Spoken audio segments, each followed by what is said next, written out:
आप सभी का स्वागत है मेरे YouTube चैनल में।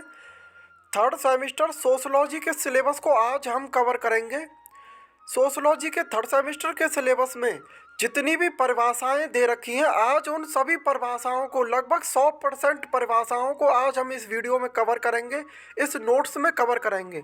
मैं आप सभी को बता दूं, वेरी शॉर्ट क्वेश्चन और अति लघु क्वेश्चन इन परिभाषाओं में से नहीं बनेंगे, क्योंकि वेरी शॉर्ट क्वेश्चन में ऐसे प्रश्न पूछे जाते हैं जिनका आंसर हमें सिर्फ एक शब्द में देना होता है। इसलिए परिभाषाएं क्योंकि एक लाइन और दो लाइन की होती हैं, इसलिए इनमें से आपकी परिभाषाएं नहीं आएंगी। वेरी शॉर्ट क्वेश्चन आपकी ये परिभाषाएं लघु क्वेश्चन में आ सकती हैं, 7 नंबर का पर क्वेश्चन होता है। और इसी प्रकार से दीर्घ क्वेश्चन में ये परिभाषाएं आ सकती हैं जो 10 नंबर के होते हैं, दीर्घ में आ सकती है ये सभी परिभाषाएं, और लघु में आ सकती है। किस तरीके से आ सकती है मैं भी आपको बताऊंगा, किस तरीके से आ सकती है और कौन कौन सी परिभाषाएं आ सकती हैं। वेरी इंपॉर्टेंट है, वो आप सभी को इस वीडियो में बताऊंगा। आप सभी को मैं ये बता दूं कि देखिए, जब हम समाज शास्त्र की बुक को खोलते हैं तो कोई भी टॉपिक होता है, कोई भी परिभाषा होती है, तो उसकी लंबी चौड़ी विस्तृत व्याख्या दे रखी होती है और परिभाषा कहाँ पर लिखी है हमें यही नहीं पता चलता। पूरी किताब में ये नहीं पता चलता कि परिभाषा कहाँ लिखी है, तो उस परिभाषा को ढूंढते ढूंढते बहुत टाइम हो जाता है। इसलिए मैंने केवल वो परिभाषाएं अलग से लिखी हैं, और अगर उन परिभाषाओं को हम समझ जाते हैं तो हम उसकी विस्तृत व्याख्या 1 पेज में, 2 पेज में, 3 पेज में आराम से कर सकते हैं। ये समझ लीजिए, परिभाषाओं को समझना हमारा परिभाषाओं को समझना वृक्ष की जड़ के समान है। अगर जड़ मजबूत है तो वो वृक्ष वट वृक्ष बन सकता है। वो वृक्ष को, अगर जड़ मजबूत है तो वृक्ष को वट वृक्ष बनने में टाइम नहीं लगेगा। और वो वट वृक्ष, यदि जड़ मजबूत है तो वह वट वृक्ष की शाखाएं 1 किलोमीटर, 2 किलोमीटर, 3 किलोमीटर, 5-5, 10-10 किलोमीटर तक फैल सकते हो उस वट वृक्ष की शाखाएं। और ऐसे कई वृक्ष इस दुनिया में है भी। और मैं आप सभी को बता दूं कि मान लीजिए, अगर वट वृक्ष 5 किलोमीटर तक फैल सकता है तो 5 लाइन की परिभाषा, 1-2 लाइन की परिभाषा 5 पेजों में हम क्यों नहीं लिख सकते? आराम से लिख सकते हैं। लिखने के लिए सिर्फ इतना जरूरी है कि हमें उस परिभाषा को समझना आवश्यक है। अगर हमें परिभाषा समझ में आ जाएगी तो हम उसकी विस्तृत व्याख्या आराम से कर देंगे। इसलिए हमें परिभाषाओं को, डेफिनेशन को आराम से याद करना है, अच्छी तरीके से याद करना है, समझ के याद करना है। और यदि परिभाषा हमें याद हो जाएंगे, उसकी व्याख्या हम 1-2 पेज में, 5 पेज में आराम से कर सकते हैं। ठीक है, लघु क्वेश्चन हमें कम से कम 2 पेज में करना है, और दीर्घ क्वेश्चन कम से कम 3 या 4-5 पेज में तो करना ही करना है। मतलब दीर्घ में आपको 3 पेज से कम नहीं लिखने हैं, ये ध्यान रखना है। 3 पेज से कम नहीं लिखने हैं, और ज़्यादा से ज़्यादा 4 और 5 पेज लिख सकते हैं। आपको पूरे नंबर मिलेंगे, 10 में से 10 नंबर मिलेंगे। अब हम शुरू करते हैं इन परिभाषाओं को। पहली परिभाषा है सामाजिक परिवर्तन। सामाजिक परिवर्तन का संबंध सामाजिक संरचना तथा व्यवस्था से है। देखिए, सामाजिक संरचना तथा व्यवस्था में होने वाला परिवर्तन सामाजिक परिवर्तन कहलाता है। ठीक है, मैं आप सभी को बता दूं, कुछ परिभाषाएं हैं कि जो शुरुआत की डेफिनेशन है वो मैंने समान लिखी है। जैसे देखिए, सामाजिक संरचना तथा सामाजिक व्यवस्था में होने वाला परिवर्तन सामाजिक परिवर्तन कहलाता है। ठीक है, सामाजिक संरचना, व्यवस्था, संस्थाओं तथा सामाजिक मूल्यों में होने वाला परिवर्तन सामाजिक परिवर्तन कहलाता है। ये इसको हम बेहतर तरीके से लिख सकते हैं। ठीक है, नेक्स्ट परिभाषा हमारी आती है सांस्कृतिक परिवर्तन। संस्कृति के भौतिक और अभौतिक पक्ष में होने वाले किसी भी परिवर्तन को सांस्कृतिक परिवर्तन कहते हैं। देखिए, संस्कृति का भौतिक परिवर्तन क्या होता है? परंपरा, जिसका जैसे कर्मकांड होते हैं, वो भौतिक होता है। सांस्कृतिक का भौतिक पक्ष होता है कर्मकांड, पूजा करने का तरीका, ठीक है, मंदिर बनाने का तरीका। यह संस्कृति के भौतिक पक्ष है। और अभौतिक पक्ष क्या होता है? जैसे उसकी मान्यताएं, है ना, उसकी मान्यताएं जो होती हैं कि जैसे सूर्य भगवान की पूजा करने से हमें तेज प्राप्त होता है, शक्ति प्राप्त होती है। तो जो शक्ति है दिखाई नहीं देती, मान्यता है, ये केवल एक विचार है, इसलिए इसे अभौतिक पक्ष कहते हैं। ठीक है, तो संस्कृति का भौतिक और अभौतिक पक्ष आप सभी को पता चल गया। संस्कृति के भौतिक और अभौतिक पक्ष में होने वाला कोई भी परिवर्तन और कैसा भी परिवर्तन सांस्कृतिक परिवर्तन कहलाता है। हमारी नेक्स्ट परिभाषा है संरचना में परिवर्तन किसी समाज की संरचना का निर्माण करने वाले विभिन्न तत्वों की प्रकृति में होने वाला लघु परिवर्तन ही संरचना में परिवर्तन कहलाता है। देखिए, समाज की संरचना किन किन तत्वों से बनती है। देखिए, परिवार, सामाजिक संस्थाएं, स्कूल, समाज, ठीक है, गांव, शहर, इन सभी को बना के सामाजिक संरचना का निर्माण होता है। ठीक है, जब इन सामाजिक संरचनाओं में लघु परिवर्तन होते हैं तो यही परिवर्तन संरचना में परिवर्तन कहलाते हैं। ठीक है, और जब इनमें व्यापक परिवर्तन होते हैं तो समाज समाज संरचना का परिवर्तन कहलाते हैं। ऐसे समझिए कि कई राजनीतिक पार्टियां होती हैं जो जो छोटे छोटे परिवर्तन लाती हैं, तो वो संरचना में परिवर्तन लाती हैं। ठीक है, और कई राजनीतिक पार्टियां जो होती हैं जो आमूल चूल परिवर्तन कर देती हैं, जो क्रांति कर देती हैं, तो उनको हम ये कह सकते हैं कि वो संरचना का परिवर्तन करती हैं, संरचना में परिवर्तन नहीं करती हैं। पूरी संरचना को बदल के रख देती है, आमूल चूल परिवर्तन कर देती हैं। तो संरचना में परिवर्तन वो होते हैं जो समाज की संरचना में लघु परिवर्तन होते हैं, और संरचना का परिवर्तन वो होते हैं जो समाज की संरचना में व्यापक परिवर्तन होते हैं और एकदम से आमूल चूल परिवर्तन कर देते हैं। उनको संरचना का परिवर्तन कहते हैं। देखिए, संरचना के परिवर्तन की व्याख्या देख लीजिए किस तरीके से हम शब्दों में लिखेंगे कि समाज की संरचना का निर्माण करने वाले विभिन्न तत्वों की प्रकृति में होने वाला संपूर्ण और आमूल चूक परिवर्तन ही संरचना का परिवर्तन कहलाता है। मैंने आप सभी को बता दिया ना, व्यापक परिवर्तन होता है जो वो संरचना का परिवर्तन कहलाता है। देखिए, एक उदाहरण मैं आप सभी को दूंगा इसमें कि यदि एक जनजातीय समाज नगरीय समाज के रूप में बदल जाए, वर्ग रहित समाज वर्ग आधारित समाज में बदल जाए, तो इसे हम संरचना का परिवर्तन कहते हैं। ये ध्यान रखना, यदि कोई जनजातीय समाज है, यदि ग्रामीण समाज है, वो शहरी समाज में बदल जाए, जनजातीय समाज शहरी समाज में बदल जाए, या ग्रामीण समाज शहरी समाज में बदल जाए, तो इस संरचना का परिवर्तन है। व्यापक परिवर्तन हो गया तो संरचना का परिवर्तन हो गया। ठीक है, नेक्स्ट हमारी परिभाषा है सामाजिक आंदोलन। देखिए, सामाजिक आंदोलन की दो परिभाषाएं हैं। देखिए, पहली परिभाषा में आपको बता दें तो ऐसा प्रयत्न जो सामाजिक संरचना में वांछित परिवर्तन ला सके सामाजिक आंदोलन कहलाता है। ठीक है, इसकी दूसरी परिभाषा है सामाजिक आंदोलन का संबंध सामाजिक संरचना तथा सामाजिक व्यवस्था से है। सामाजिक संरचना तथा सामाजिक व्यवस्था में होने वाला आंशिक या पूर्ण परिवर्तन ही सामाजिक परिवर्तन कहलाता है। अब ये देखिए, वही चीज़ है, संरचना में परिवर्तन था ना, वही सामाजिक आंदोलन है। जो संरचना में परिवर्तन है वही सामाजिक आंदोलन। संरचना में परिवर्तन या संरचना का परिवर्तन सामाजिक आंदोलन कहलाता है, ये कह सकते हैं हम। इसे हम शब्दों में लिखेंगे तो कैसे लिखेंगे, ये इसकी परिभाषाओं को याद करना, शब्दों में याद करना और समझना बहुत इम्पोर्टेंट है, ये ध्यान रखना है। देखिए, सामाजिक आंदोलन जो है वो सामाजिक आंदोलन क्या है, संरचना में परिवर्तन और संरचना का परिवर्तन, ये दोनों तत्व, ये दोनों परिभाषाएं सामाजिक आंदोलन में फिट बैठती हैं, सामाजिक आंदोलन के अंतर्गत आती हैं। ठीक है, सामाजिक आंदोलन ऐसे भी आंदोलन हो सकते हैं कि संरचना में व्यापक परिवर्तन लाने वाले भी हो सकते हैं और संरचना में लघु परिवर्तन लाने वाले भी हो सकते हैं। जब संरचना में लघु परिवर्तन लाने वाले होंगे तो उसे हम संरचना में परिवर्तन कहेंगे, और संरचना में व्यापक परिवर्तन लाने वाले होंगे तो उसे हम संरचना का परिवर्तन कहेंगे। ये ध्यान रखने वाली बात है। तो हम आते हैं इसकी संरचना के इस परिभाषा के शब्दों में, कैसे शब्दों में लिखेंगे हम। सामाजिक आंदोलन का संबंध सामाजिक संरचना और व्यवस्था से होता है।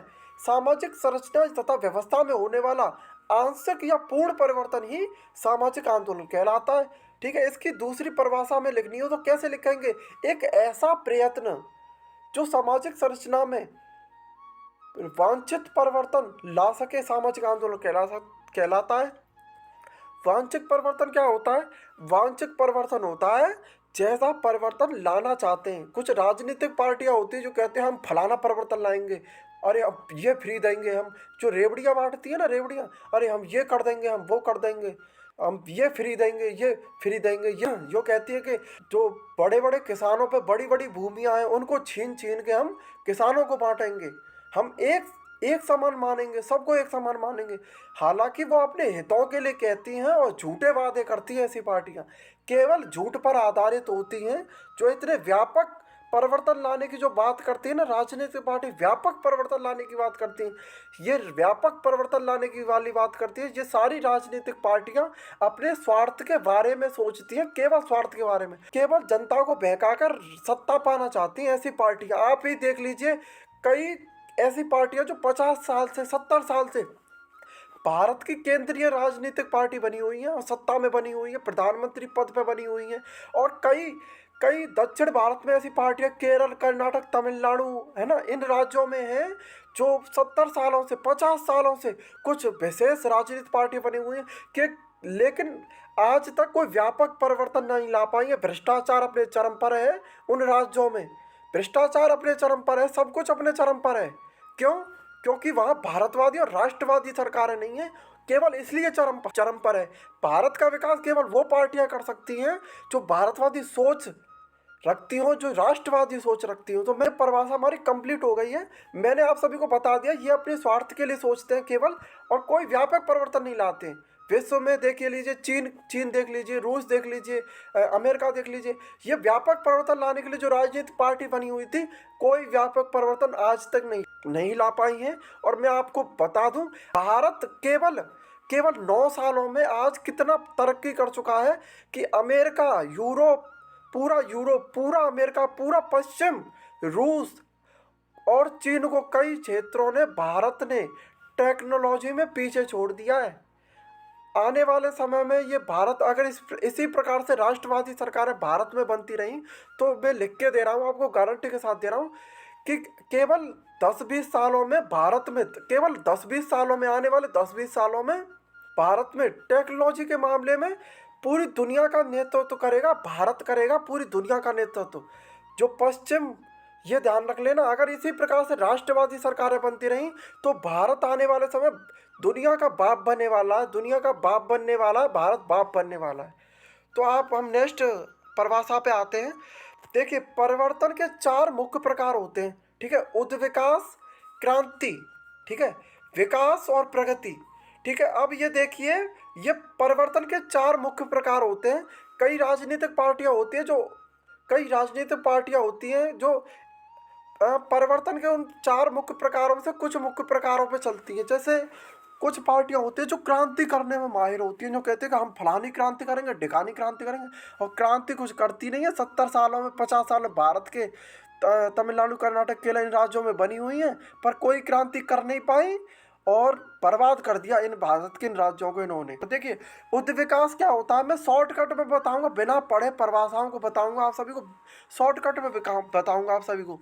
जो उद्विकास क्या होता है, समाज की संरचना परिवर्तन में जो छोटे छोटे परिवर्तन होते हैं वो उद्विकास कहलाता है, ठीक है। और क्रांतिकारी परिवर्तन क्या होता है, संरचना में परिवर्तन ही क्रांतिकारी परिवर्तन है। क्या? संरचना का परिवर्तन ही क्रांति होता है, ये ध्यान रखना। संरचना का परिवर्तन ही क्रांति होता है।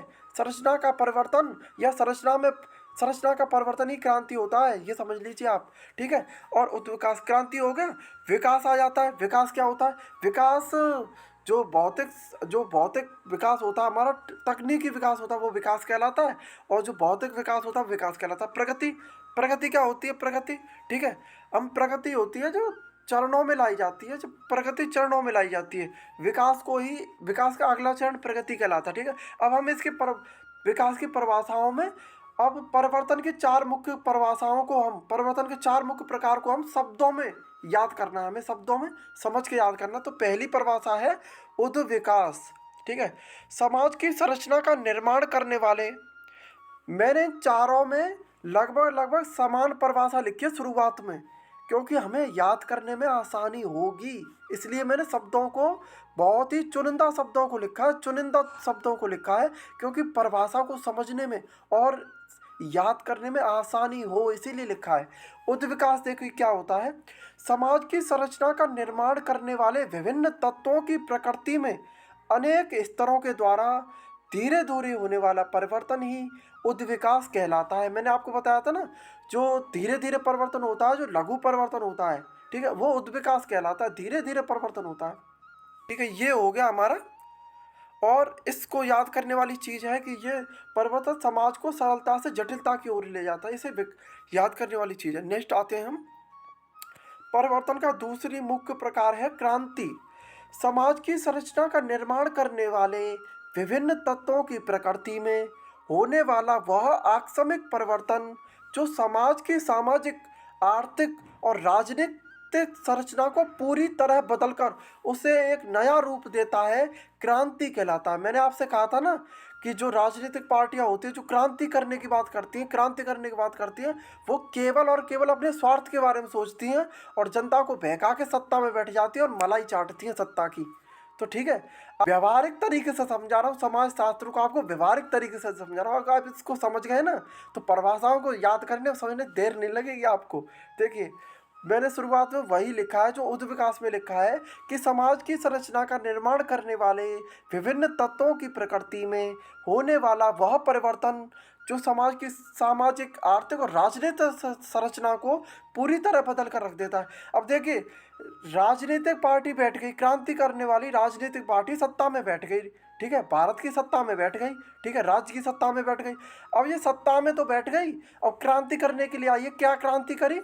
अब ये राजनीतिक पार्टियां जो कहेंगी कि हम सत्ता में बैठ गए, भैया जाति बड़ी कोई क्रांति ना आए, हम सत्ता में बैठ गए, हम सत्ता की मलाई चाटेंगे, जाति बड़ी कोई क्रांति ना आए। यही क्रांति है, यही आर्थिक विकास है भारत को, यही सामाजिक विकास है भारत को, यही किसानों का विकास है, यही गरीबों का विकास है, यही दलितों का विकास है। सबको बहका दिया। अब ये रहनुमा बने रहेंगे, सत्ता में बैठे रहेंगे, कोई क्रांति नहीं करने वाले। क्यों नहीं करने वाले? क्योंकि क्रांति नाम की इनमें कोई चीज़ ही नहीं है। क्रांति केवल ये हो सकती है, भारत का राष्ट्रवाद से बड़ी कोई क्रांति नहीं हो सकती, भारत के विकास से बड़ी कोई क्रांति नहीं हो सकती। गरीब के पास दो रोटी आ जाएं, एक अच्छा मकान बन जाए, गरीब की सारी समस्याएं खत्म हो जाएं, अरे गरीब को रोजगार प्राप्त हो जाए, गरीब को नौकरी मिल जाए, इससे बड़ी क्रांति हो सकती है। और ये चीज़ें केवल राष्ट्रवादी सरकारें कर सकती हैं, ठीक है। अब क्रांति आपको समझ में आ गई होगी, क्रांति क्या होती है। क्रांति झूठी अवधारणा है, एक झूठी अवधारणा होती है क्रांति। अब नेक्स्ट आते हैं हम, नई प्रौद्योगिकी से होने वाला वह भौतिक परिवर्तन जो समाज को और अधिक शक्तिशाली, समृद्ध बनाते हैं। देखिए, विकास को हम क्या कहते हैं, इंग्लिश में क्या कहते हैं, तकनीक कहते हैं विकास को। विकास को तकनीक कहते हैं और विकास को हिंदी में क्या कहते हैं, प्रौद्योगिकी कहते हैं, प्रौद्योगिकी। यदि हमारे पास तकनीक है तो हम पूरी दुनिया का नेतृत्व कर सकते हैं और आर्थिक विकास कर सकते हैं, भौतिक विकास कर सकते हैं, पूरी दुनिया का नेतृत्व कर सकते हैं। तो आने वाले समय में या वर्तमान समय में भी कुछ क्षेत्रों में भारत पूरी दुनिया से आगे है। पश्चिम, क्या चीन, क्या रूस, पानी है भारत के सामने, वर्तमान समय में पानी है। तकनीक में भारत मेक इन इंडिया के माध्यम बहुत बहुत ज़्यादा आगे निकल चुका है और आने वाले समय में इस दुनिया का बाप बनेगा तकनीक के माध्यम से। देखिए, विकास क्या होता है, विकास को हिंदी में प्रौद्योगिकी कहते हैं, विकास शब्द को हिंदी में प्रौद्योगिकी कहते हैं और इसको इंग्लिश में कहते हैं तकनीक, ठीक है। नई प्रौद्योगिकी से होने वाले वह परिवर्तन जो समाज को और अधिक शक्तिशाली और समृद्ध बनाते हैं, विकास कहलाता है, ठीक है। देखिए, विकास का संबंध हमारी तकनीक से, वैज्ञानिक तकनीक से और भौतिक समृद्धि से होता है, नई प्रौद्योगिकी से होता है। प्रौद्योगिकी मतलब तकनीक, तकनीक मतलब वो तकनीक जिसके माध्यम से हम भौतिक विकास करते हैं, सामाजिक विकास करते हैं, आर्थिक विकास करते हैं। क्या कहलाता है, क्या कहलाता है, विकास कहलाता है। वो तकनीक विकास कहलाती है, ठीक है। इसको शब्दों में याद करना जरूरी है, समझना भी जरूरी है। नेक्स्ट आता है हम प्रगति पर, प्रगति पर आते हैं हम नेक्स्ट, ठीक है। प्रगति क्या होती है, समाज द्वारा मान्यता प्राप्त लक्ष्यों और मूल्यों की दिशा में होने वाला परिवर्तन ही प्रगति कहलाता है, ठीक है। देखिए, समाज जिन लक्ष्यों को पाना चाहता है, समाज जिन लक्ष्यों को पाना चाहता है, मान लीजिए भारत के समाज ने ये सोच लिया अब हमें गरीबी नष्ट करनी है, ठीक है, ये नष्ट करना है, गरीबी नष्ट करनी है, ठीक है। और ये तो लक्ष्य हो गया। और मूल्य क्या होता है, मूल्य, मान लीजिए हम, भारत ने ये सोच लिया हमें एक दूसरे से भेदभाव नहीं करना है कि कौन दलित कौन ब्राह्मण, हमें प्यार से मिलजुल के रहना है और एक ऐसा भारत बनाना है जिसमें एकता हो, जो दुनिया का बाप हो तकनीक के माध्यम से।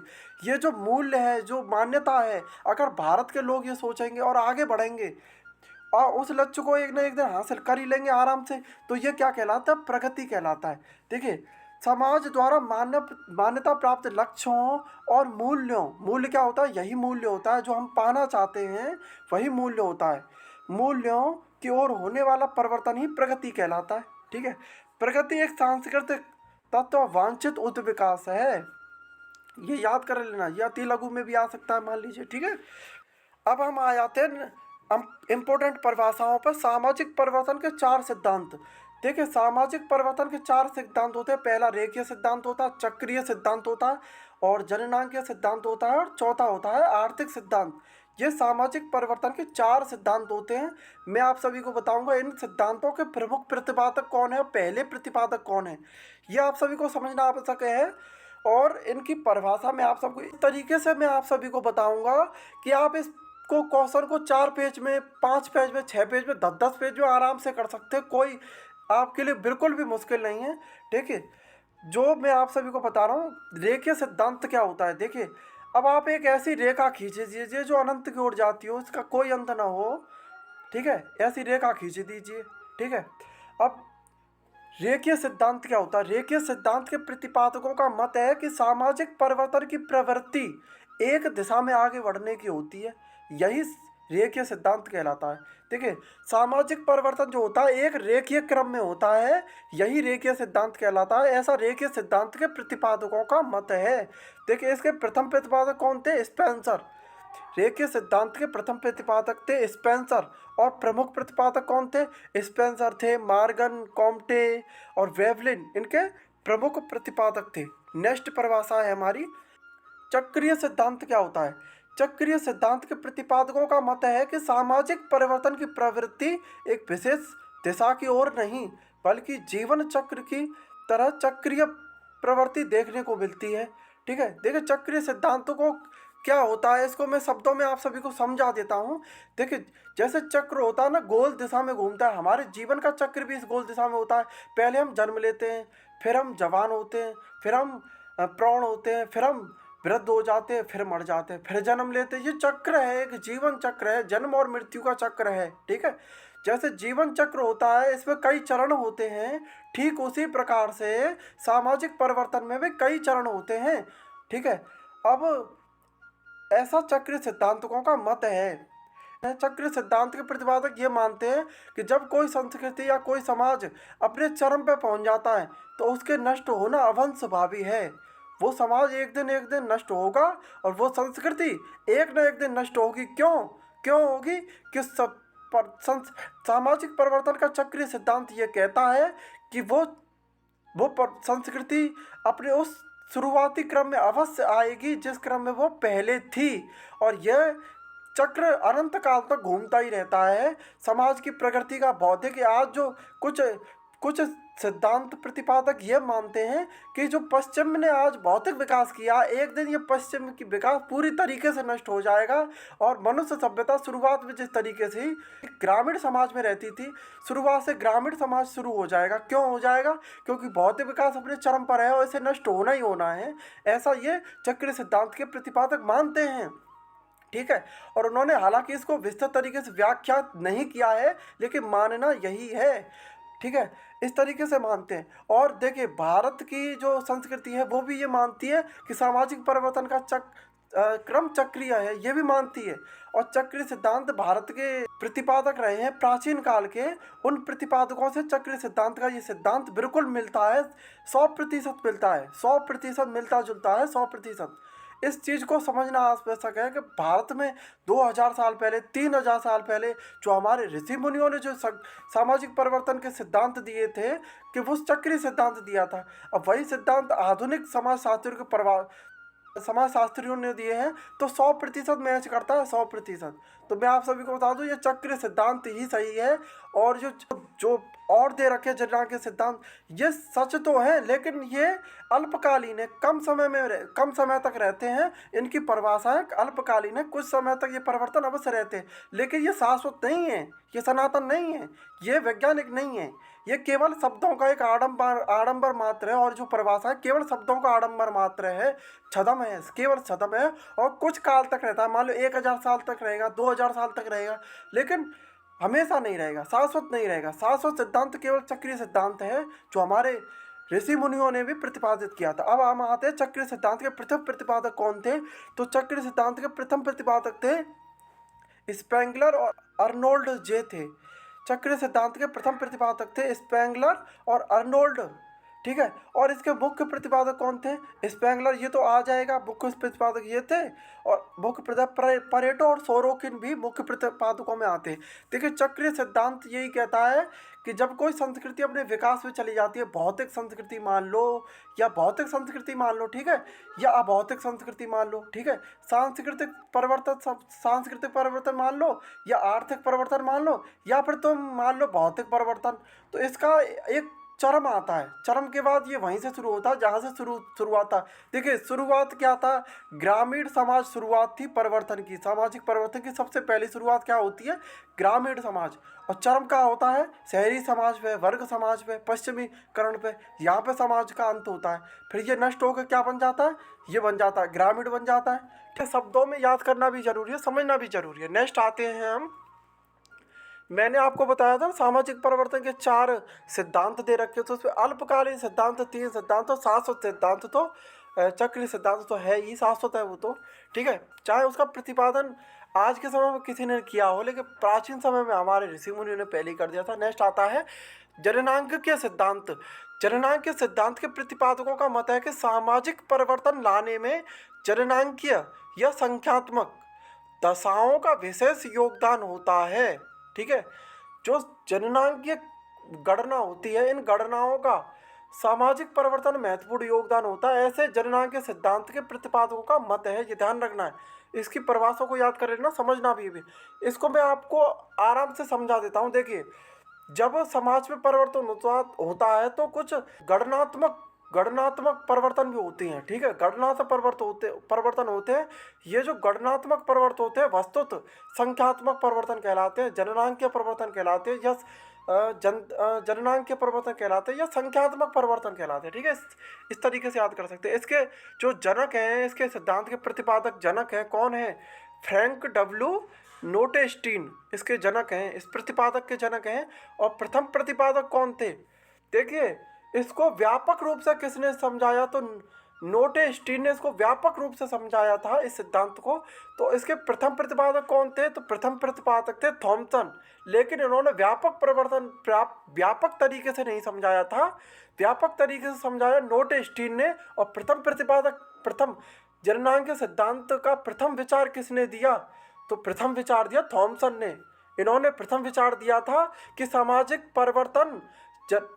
परिवर्तन में जननांगीय सिद्धांत का भी महत्वपूर्ण योगदान है, ठीक है। इस पक्ष को समझाया था, तो प्रथम प्रतिपादक थॉमसन को माना जाता है। आर्थिक विकास के प्रतिपादकों का मत है कि सामाजिक परिवर्तन लाने में आर्थिक कारकों का विशेष योगदान होता है।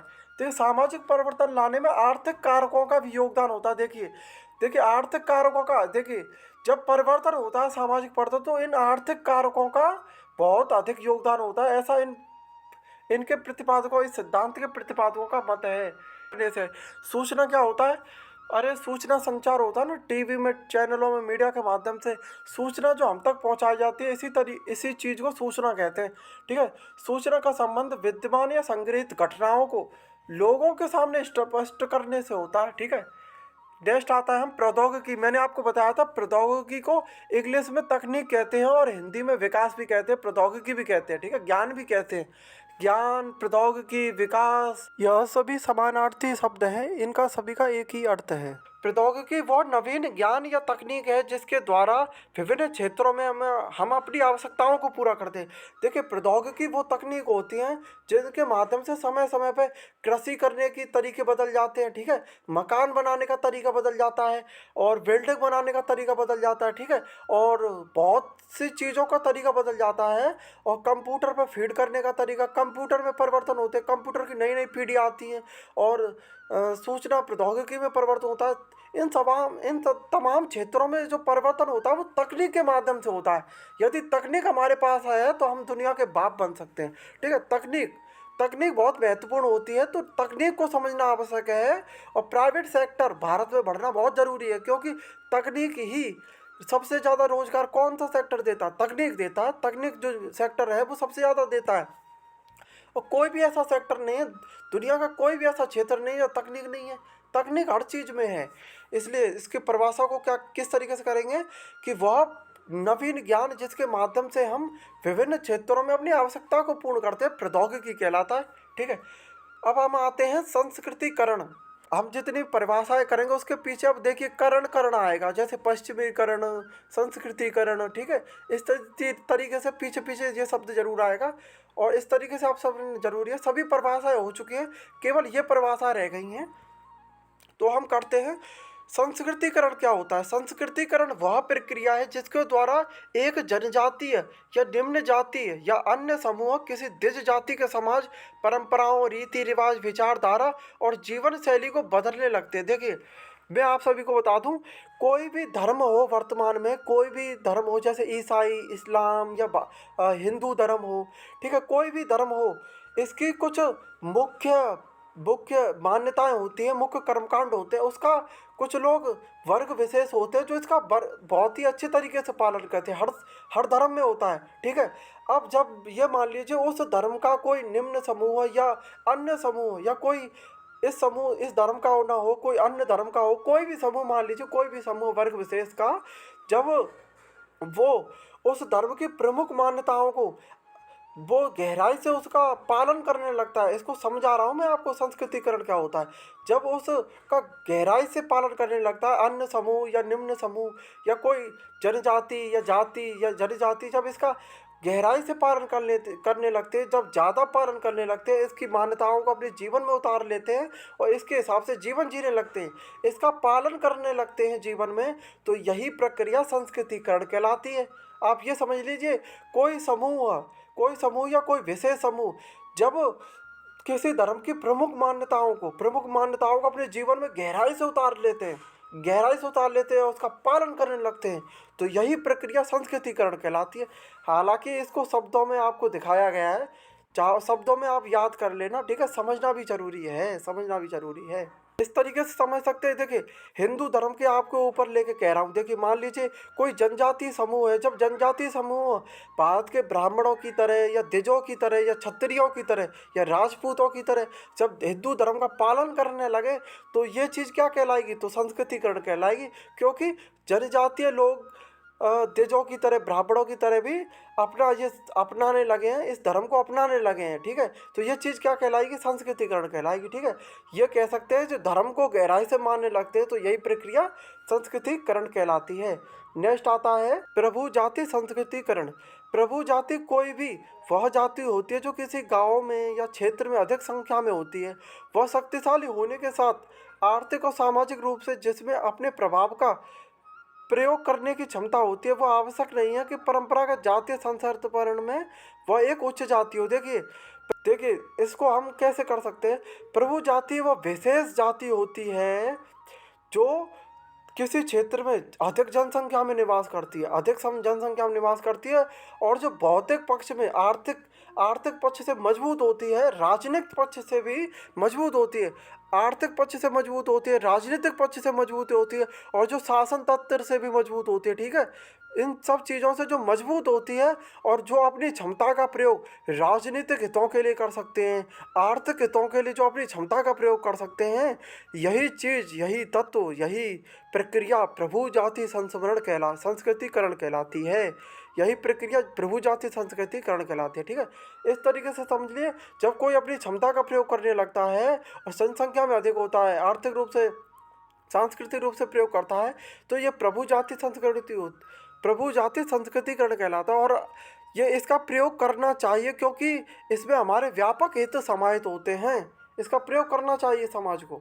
ठीक है, नेक्स्ट परिभाषा है हमारी पश्चिमीकरण वह व्यापक अवधारणा और प्रक्रिया है जो पश्चिमी संस्कृति से उत्पन्न सामाजिक सांस्कृतिक परिवर्तनों को स्पष्ट करती है। मैं आप सभी को बता दूं, जो पश्चिमीकरण जो होता है ना, ये एक झूठी अवधारणा होती है। ये झूठी अवधारणा होती है और ये अल्पकालीन अवधारणा होती है, ये भ्रामक और छद्म होती है। ठीक है, ये एक तरीके से पीठ में छुरा घोंपने के समान होती है, सिर्फ झूठी अवधारणा होती है, इसमें कोई सच्चाई नहीं होती है। इसको शब्दों में आप किस तरीके से याद करेंगे? पश्चिमीकरण वह व्यापक अवधारणा है जो पश्चिमी संस्कृतियों से उत्पन्न सांस्कृतिक परिवर्तनों को स्पष्ट करती है। ठीक है, इस तरीके से पश्चिमीकरण क्या होता है? पश्चिमीकरण अपने हितों का ध्यान रखती है और हितों का ध्यान रखती है, केवल अपने हितों का ध्यान रखती है और सामाजिक हितों का बिल्कुल भी ध्यान नहीं रखती है।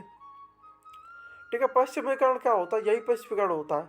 लौकिकीकरण, अब देखिए मैं आप सभी को बता दूं, लौकिकीकरण, लौकिकीकरण के दो अर्थ है। पहला पहला इसमें अर्थ है सामान्य अर्थ है, दूसरा अर्थ क्या है? सामाजिक अर्थ है। तो परिभाषा को शब्दों में नहीं बता रहा हूँ, शब्दों में आप वीडियो को पॉज करके पढ़ लेना। ठीक है, केवल और केवल मैं आप सभी को इसका अर्थ बता रहा हूँ, समझा रहा हूँ। ठीक है, क्योंकि समझना वट वृक्ष के समान है। अगर समझ में आ गया तो विराट वृक्ष बन जाएगी आपकी सोच, आपकी कलम वट वृक्ष बन जाएगी। 5 पेजों में, 6 पेजों में 10-10 किलोमीटर तक दौड़ेगी आपकी कलम। ठीक है, अब हम इसको समझना, आप सभी को समझा रहा हूँ। देखिए, लौकिकीकरण का सामान्य परिभाषा क्या होती है? लौकिकीकरण का सामान्य अर्थ वो अर्थ होता है कि जब जब मनुष्य धर्म की मान्यताओं को वैज्ञानिक मान्यताओं की कसौटी पर परखने लगता है। ठीक है, परखने लगता है। जैसे मान लीजिए कोई कोई हिंदू धर्म का कोई आदमी है और वो क्यों कह रहा है, वो ये कह रहा है, अरे भगवान सूर्य को जल चढ़ाने से क्या होता है? अरे भगवान सूर्य क्या है? सूर्य क्या है? आग का जलता गोला मात्र, ये कोई भगवान नहीं है। ठीक है, जब ये मानने लगता है कि अरे हाइड्रोजन से बना है और ये इस तरीके से चलता है और ये इस तरीके से हमें अग्नि देता है और इसी के कारण ही जीवन है, ये बात तो धर्म में सही है कि सूर्य भगवान जीवन देते हैं, ये बात तो सही है। पर ये कैसे मान लूँ कि सूर्य भगवान है? ये तो अग्निपिंड है। ठीक है, जब ये मान्यता हावी होने लगती है, विज्ञान की ये मान्यता हावी होने लगती है, तो ये समझ लेना कि संस्कृतिकरण का सामान्य अर्थ यहाँ पर प्रभावी हो रहा है। तो इसमें सामान्य अर्थ में क्या होता है? जब धर्म की मान्यताओं पे सामाजिक मान्यता हावी होने लगती हैं, जब मनुष्य धर्म की मान्यताओं को वैज्ञानिक तरीके से सोचने लगता है, तो ये पहली प्रक्रिया होती है। तर्क हावी होने लगता है, तर्क हावी होने लगता है और धर्म की जो मान्यता होती है कमजोर होने लगती है, तो यह प्रक्रिया लौकिकीकरण कहलाती है। ठीक है, ये समझ लेना, धर्म की मान्यता कमजोर होने लगती है और तर्क हावी होने लगता है, विज्ञान का तर्क हावी होने लगता है, तो ये प्रक्रिया क्या कहलाती है? लौकिकीकरण कहलाती है। ठीक है, अब ये देखिए, लौकिकीकरण के बाद इसका एक क्रांतिकारी अर्थ भी है। क्रांतिकारी अर्थ क्या है? क्रांतिकारी अर्थ ये है कि ये समझ लीजिए आप कि जब, उदाहरण के लिए दे रहा हूँ, वही हिंदू है, वही तरीके से जब ये सोच रहा है, अरे सूर्य भगवान के कारण, सूर्य कोई भगवान नहीं, ये तो अगली पिंड है। ठीक है, ये मान लिया। अब ये भी मानना है, अरे सूर्य तो क्या है? सूर्य भगवान थोड़ी है जो जीवन दे रहा है, अरे सूर्य तो एक अग्निपिंड मात्र है, सूर्य भगवान ही नहीं है। अब इस पर तर्क हावी हो गया, इस पर तर्क हावी हो गया, विज्ञान हावी हो गया। ठीक है, विज्ञान हावी हो गया, तर्क हावी हो गया।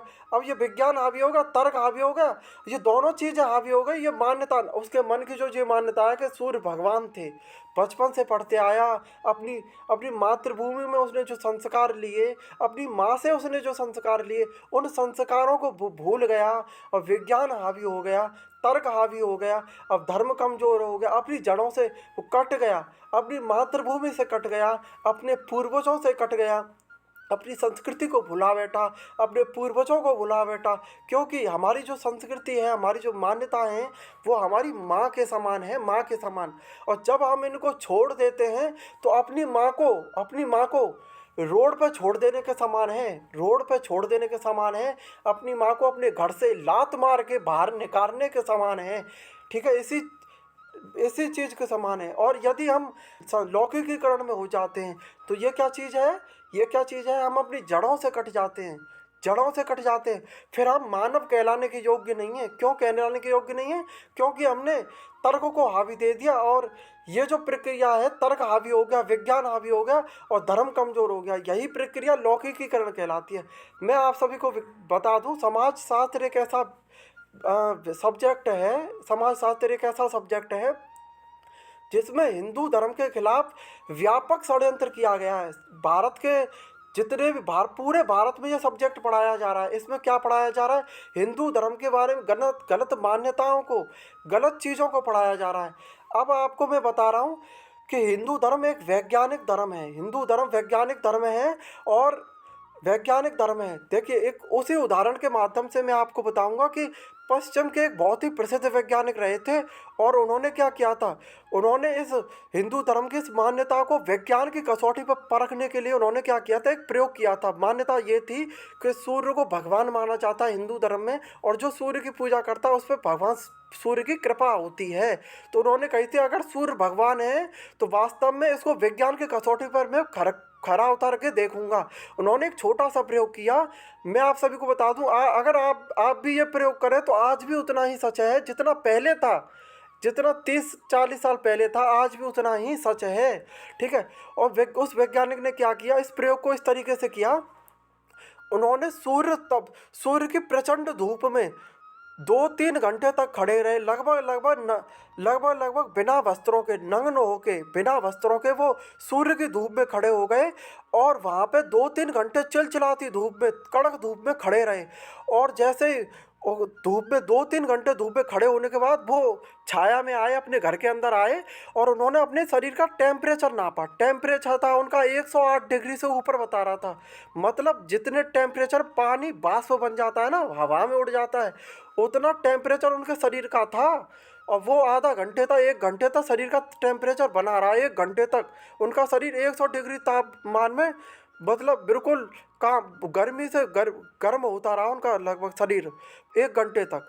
तो उन्होंने कहा ठीक है। उन्होंने अगले दिन क्या प्रयोग किया, उन्होंने अगले दिन जिस तरीके से हिंदू सूर्य की पूजा करते हैं उसी तरीके से उन्होंने भगवान शिव को, सूर्य को अर्घ्य दिया, सूर्य देव की पूजा करी। पूजा करने के बाद उन्होंने क्या किया, फिर वो अपने कड़कड़ कड़ाती धूप में अपने घर के बाहर खड़े हो गए। कड़कड़ाती धूप में 2-3 घंटे तक कड़कड़ाती धूप में खड़े रहे, और इतनी भीषण गर्मी में खड़े होने के बाद वो अपने घर के अंदर दौड़ के आए और तुरंत टेम्परेचर नापा अपने शरीर का।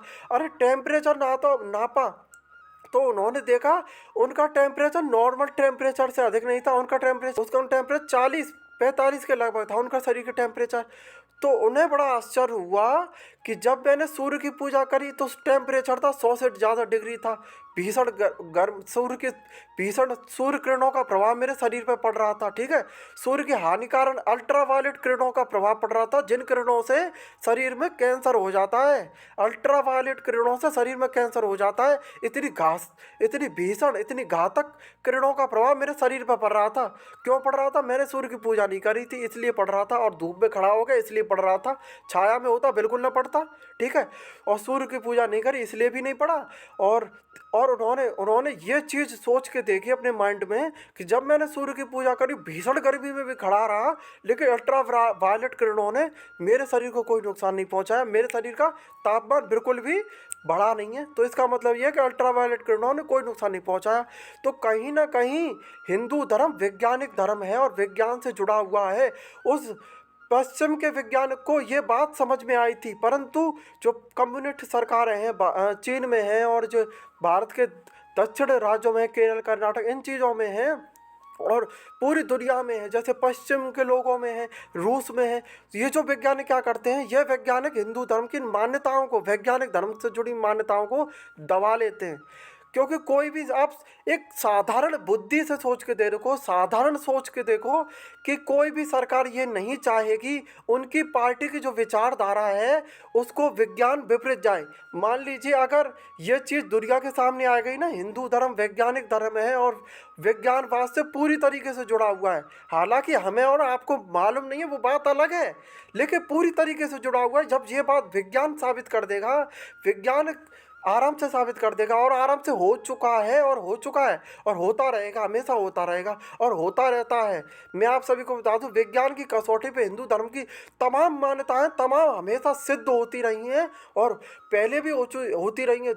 पश्चिम के महानतम वैज्ञानिकों ने और चीन के महानतम वैज्ञानिकों ने, लगभग हर देश के वैज्ञानिकों ने यह साबित कर दिया है कि हिंदू धर्म वैज्ञानिक धर्म है।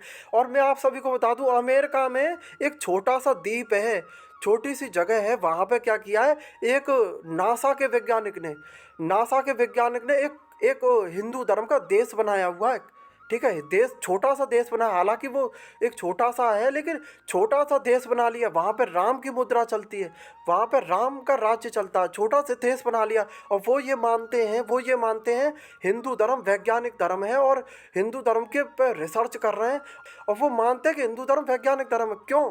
अब आप ये सोच के देखिए, अगर हिंदू धर्म वैज्ञानिक धर्म ना होता तो नासा का भी ये वैज्ञानिक क्यों एक छोटा सा हिंदू राष्ट्र स्थापित करता? क्यों करता? अरे क्यों करता? लेकिन किया है उन्होंने। इसका मतलब यह है कि कहीं ना कहीं हमें और आपको ये किताबों में नहीं पढ़ाया गया, यूट्यूब पर नहीं पढ़ाया गया, हमें ये समझाया नहीं गया, आज तक हम ये समझ नहीं पाए, आज तक हम ये पढ़ नहीं पाए, ये बात हमारी अलग है। ठीक है, मैं आपको एक विचारक का नाम दूंगा जिन्होंने हिंदू धर्म को वैज्ञानिक धर्म सिद्ध किया है अपने साहित्य में। उन विचारक का नाम है श्री राम शर्मा आचार्य। ठीक है, इन्होंने क्या किया अपने साहित्य में, हिंदू धर्म को वैज्ञानिक धर्म सिद्ध किया है।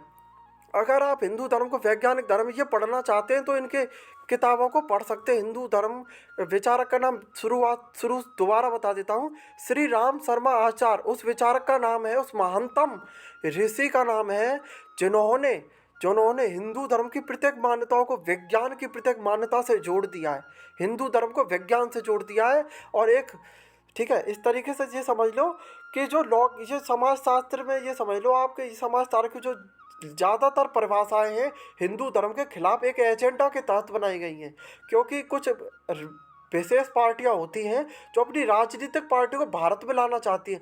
लाने के लिए क्या करना पड़ेगा? सबसे पहले तो शिक्षण संस्थानों में ये पढ़ाना पड़ेगा, ये सभी को पढ़ाना पड़ेगा, स्टूडेंट को उनके मन में भरना पड़ेगा, हिंदू धर्म के प्रति जो हीन भाव है ये उनके मन में भरना पड़ेगा।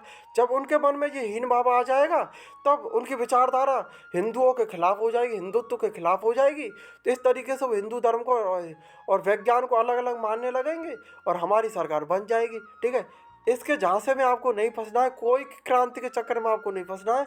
आपको अपना माइंड खुला रखना है, विचार खुला रखना है। अगर आपका विचार खुला है तो आपके ऊपर है कि आप कौन सी विचारधारा मानेंगे, क्या सच मानोगे, क्या झूठ मानोगे, पूरी तरीके से आपके ऊपर है। तो आपके विचार स्वतंत्र रहने चाहिए, किसी राजनीतिक एजेंडे में, किसी सांस्कृतिक एजेंडे में आपको नहीं फंसना है।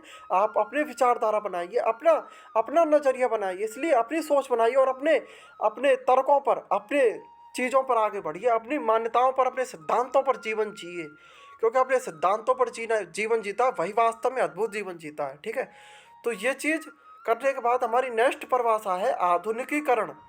आधुनिकीकरण का संबंध परिवर्तनशील मूल्यों, सार्वभौमिकता तथा तार्किकता की ओर होने वाला परिवर्तनों से है। ठीक है, ये आधुनिकीकरण होगा वैश्वीकरण। वैश्वीकरण का दो आधारों पर है, पहला आधार आर्थिक है, दूसरा आधार सामाजिक और सांस्कृतिक है। देखिए, वैश्वीकरण का आर्थिक आधार ये है कि वैश्वीकरण का अर्थ अर्थव्यवस्था में एकीकरण होने से है। जब विश्व के अर्थव्यवस्था में जो एकीकरण हो जाता है, विश्व में एकीकरण विद्यमान है आज के समय में, मान लीजिए भारत में कोई नई तकनीक आई और नया आविष्कार कर दिया, तो वो नई जो चीज़ है उसका लाभ और वो कंपनी पूरी दुनिया में स्थापित हो जाए, पूरी दुनिया में प्रोडक्ट बेचने लग जाए भारत की कंपनी, तो जो चीज़ भारत की है वो पूरी दुनिया में अमेरिका का ग्रामीण जो है वो भी खरीद रहा है उस चीज़ को, चीन का आदमी भी खरीद रहा है। हर देखिए गहराई से हर पूरी दुनिया में कोने कोने में भारत की तकनीक से बने प्रोडक्ट खरीदे जा रहे हैं। मान लीजिए ये जो चीज़ है यही वैश्वीकरण कहलाता है। ठीक है, कोई चीज़ पूरे विश्व में किसी भी देश में आ जाती है, कोई नई तकनीक आती है, कोई नया प्रोडक्ट आता है और जब वो पूरी पूरी दुनिया में फैल जाती है, क्योंकि दुनिया चाहती है उसको, उसकी आवश्यकता होती है दुनिया को, हम और तुम खरीद लेते हैं। ठीक है, आईफोन जैसे एक उदाहरण है, आईफोन, नई तकनीक, ये जो प्रोडक्ट फैल जाते हैं, तकनीक फैल जाती है, तो यही चीज़ वैश्वीकरण कहलाती है आर्थिक रूप में। ठीक है, आर्थिक व्यवस्था के रूप में। और सामाजिक रूप में क्या होगा? सामाजिक रूप में ये कह सकते हैं हम कि कोई धर्म की कोई ऐसी मान्यता जो वैज्ञानिक हो, जैसे हिंदू धर्म की मान लीजिए, हिंदू धर्म की कोई ऐसी मान्यता जो वैज्ञानिक हो और वैज्ञानिक अपने रिसर्च में, अपनी लैब में और इसरो की लैब में, नासा की लैब में जब ये सिद्ध हो जाए कि हिंदू धर्म वैज्ञानिक धर्म है, हिंदू धर्म की मान्यता वैज्ञानिक है, जब यह मान्यता पूरी दुनिया में फैल जाए, ठीक है, तो ये क्या कहलाएगा? ये संस्कृतिकरण कहलाएगा। पश्चिमीकरण का वैश्वीकरण का ये संस्कृतिकरण पहलू कहलाएगा। ठीक है, ये चीज़ समझना आवश्यक है। ठीक है, नेक्स्ट आते हैं हम। हालांकि हालांकि पश्चिम संस्कृति फैल रही है, हालांकि पश्चिम संस्कृति फैल रही है और उसका अपना कोई सिद्धांत नहीं है, मौज मस्ती पर आधारित है, भौतिकता पर आधारित है। परंतु भारतीय भारतीय जो भारतीयकरण है या भारतवादी राष्ट्रकोण दृष्टिकोण है, वो भी कोई पिछड़ावादी दृष्टिकोण नहीं है। तो भारत का जो दृष्टिकोण है वो वैज्ञानिक दृष्टिकोण है, वैज्ञानिक मान्यताओं पर आधारित है। क्योंकि ठीक है, तकनीक पर आधारित है, क्योंकि जो विज्ञान है वो ही तकनीक है, तकनीक पर आधारित है भारत का दृष्टिकोण। भारत का दृष्टिकोण तकनीक पर आधारित है, वैज्ञानिक है। और उसी तरीके से जैसे पश्चिमीकरण फैल रहा है, जहाँ कोई संस्कृति नहीं है, कोई वैज्ञानिकता नहीं है, और हिंदू धर्म में तो वैज्ञानिकता है। जब ये चीज़ भारत का ये भारतवादी दृष्टिकोण पूरी दुनिया में फैल जाए, ये क्या कहलाएगा? ये क्या कहलाएगा? यही वैश्वीकरण कहलाएगा। मान लीजिए कोई भी चीज़ जब वैश्विक हो जाती है तो वैश्वीकरण कहलाती है, ये समझ लो। चाहे चाहे चाहे वो चीज़ झूठी हो सच्ची हो, इस चीज़ से कोई मतलब नहीं है उस चीज़ का। देखो, कोई चीज़ झूठी हो सच्ची हो, कोई प्रोडक्ट बेकार हो, ठीक है। अब चाइना का प्रोडक्ट है, अरे पानी, चुल्लू पर पानी है चाइना का प्रोडक्ट। लेकिन क्या है कि उनके पूरी दुनिया खरीदती है। क्यों खरीदती है? कोई वैज्ञानिकता नहीं है, कोई मजबूती नहीं है, कोई टिकाऊता नहीं है, उसको कोई टिकाऊ प्रोडक्ट नहीं है। ठीक है, कोई मजबूत प्रोडक्ट नहीं है, कोई अच्छा प्रोडक्ट नहीं है, लेकिन दुनिया खरीद रही है। क्यों खरीद रही है? सस्ते मिलते हैं। क्यों खरीदते हैं? क्योंकि सस्ते मिलते हैं। दुनिया चाहती है अपना फ़ायदा, दुनिया अपना फ़ायदा चाहती है, चाहे चाहे वो चीज़ बेकार हो जाए, टूट जाए, इससे कोई मतलब नहीं है दुनिया को। दुनिया को अपना स्वार्थ सिद्ध करना है, सस्ती चीज़ों के पीछे भाग रही है, मरी जा रही है दुनिया सस्ती चीज़ों के पीछे। इसीलिए चाइना का प्रोडक्ट बिक रहा है, और सब जानते हैं चाइना का प्रोडक्ट बेकार होता है। ठीक है, तो वैश्वीकरण का किसी के अच्छे होने से, बुरे होने से, वैश्वीकरण से, किसी धर्म से, है वैज्ञानिकों से, अवैज्ञानिक होने से कोई संबंध नहीं। जब कोई चीज़ वैश्विक हो जाती है, पूरे विश्व में फैल जाती है, तो वे यही वैश्वीकरण कहलाता है। अर्थव्यवस्था का वैश्वीकरण होता है, सामाजिक और सांस्कृतिक वैश्वीकरण होता है। ये शब्दों को समझना आवश्यक है, शब्दों के परिभाषाओं के शब्दों में याद करना जरूरी है। तो इसलिए हर परिभाषा को, वीडियो को पॉज करके शब्दों को आराम से याद करना है आप सभी को। नेक्स्ट आते हैं स्थानीयकरण। क्या होता है? देखिए, स्थानीयकरण वो होता है जब किसी स्थान की कोई धार्मिक मान्यता या सांस्कृतिक मान्यता, उस धर्म की किसी स्थान की मान्यता जब वैश्विक वैश्विक परंपरा से जुड़ जाती है, तो वो और वो लंबे तरीके से फैल जाती है, व्यापक तरीके से फैल जाती है, वो स्थानीयकरण कहलाता है। ठीक है, मैं आपको परिभाषा नहीं समझा रहा हूँ, मैं केवल समझा रहा हूँ आपको। स्थानीयकरण की संस्कृति का कोई पहलू जब वैश्वीकरण की संस्कृति पहलू से मिल जाता है, घुल मिल जाता है, और नया पहलू बन जाता है, और वो नया पहलू पूरी दुनिया में फैल जाता है या व्यापक क्षेत्र में फैल जाता है, तो वो स्थानीयकरण कहलाता है। ठीक है, तो आपको इस तरीके से करना है। नेक्स्ट आता है वो सार्वभौमिकरण। देखिए, अनेक लघु परंपराओं के विभिन्न तत्वों के परस्पर मिलने से एक नई बृहद परंपरा का निर्माण होता है। यह प्रक्रिया ही सार्वभौमिकरण कहलाती है। सार्वभौमिकरण क्या होता है? सार्वभौमिकरण, देखिए, भारत में तो पहले ही इसे सनातन, भारत में जिसको सनातन कहते हैं उसी को सार्वभौमिकरण कहते हैं। सार्वभौमिकरण होता है जो सदैव रहे। अनेक लघु परंपरा के विभिन्न तत्वों के मिलने से एक नई बृहद परंपरा का निर्माण होता है। यह प्रक्रिया ही सार्वभौमिकरण कहलाता है। देखिए, सार्वभौमिकरण क्या होता है? सार्वभौमिकरण बता देता हूँ। स्थानीयकरण तो बता दिया था, जब लघु परंपरा व्यापक रूप से फैल जाती है तो स्थानीयकरण कहलाता है। और सार्वभौमिकरण क्या होता है कि अनेक लघु परंपराएं मिलके एक व्यापक परंपरा बनाती है, और वो व्यापक क्षेत्र में फैली होती है और लंबे समय तक फैली रहती है। जो व्यापक धर्म की मान्यता बन जाती है, परंपरा की मान्यता व्यापक बन जाती है। लघु परंपराओं को मिलने से जो व्यापक परंपरा बन जाती है, ये व्यापक परंपरा ही सार्वभौमिकरण कहलाती है। ओके, अपने शब्दों में भी कर सकते हो। ये आपकी परिभाषाएं पूरी हो गई हैं, आप इनको आराम से कर लीजिए। आप अगर इनमें से कर लेते हैं तो कोई भी परिभाषा बाहर नहीं जाएगी। बीए थर्ड सेमेस्टर सोशलॉजी, इससे कोई परिभाषा बाहर नहीं है। एक दो परिभाषाएं वो इम्पोर्टेंट नहीं है, जैसे खेत में खरपतवार उगाते हैं ना, फालतू की चीज़ें, उसको काट के किसान फेंक देता है। ऐसे ही दो तीन परिभाषाएं थी, इंपॉर्टेंट नहीं थी, इसलिए काट के मैंने हटा दी है, इसमें से नहीं लिखा है मैंने, क्योंकि इंपॉर्टेंट नहीं है, बिल्कुल भी इंपॉर्टेंट नहीं है, करना जरूरी भी नहीं है। ये समझ लो, आपने ये परिभाषाएं कर ली, अगर आपने ये परिभाषाएं कर ली, अगर आपने ये परिभाषाएं कर ली तो ये समझ लेना आपको पूरी किताब में से कोई भी परिभाषा करने की कोई आवश्यकता नहीं है, कोई भी परिभाषा करने की कोई आवश्यकता नहीं है। ये video he all is one है, ऑल इज वन है, ऑल इज वन है। धन्यवाद।